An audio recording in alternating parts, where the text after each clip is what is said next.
Now, I think every point of related to globalization and nationalism has been covered. I would like to have some points which our opponents as well as our participants have not been gone through.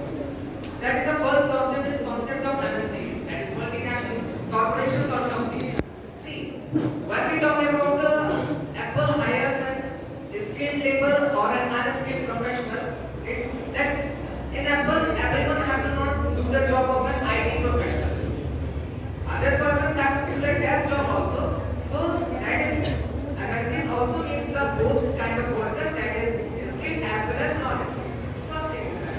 Second is after since India got liberalized, we had seen an immense growth in Indian foreign reserve, foreign direct investment, and ultimately leads to the growth of the gross domestic products in India. Third thing I would like to talk about that nationalism have the policy that is called protectionism. And whenever there is a protectionism, it always brings the isolationism, which isolates any country from the global benefits.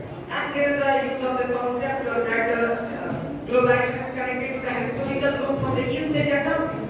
I'd like to mention a thing that whenever there is a globalization, it leads to rectify our misbehavior which we have. Like there used to be a tradition of Sati Pratha and the child marriage. It was also in the time period of 1800s, and it was abolished with the coming of the East India Company in India, along with the cooperation and sort of help with Raja Ram Mohan Roy, Ishwar Chand Vidyasagar. They are also cooperating with the British government to resolving this kind of things.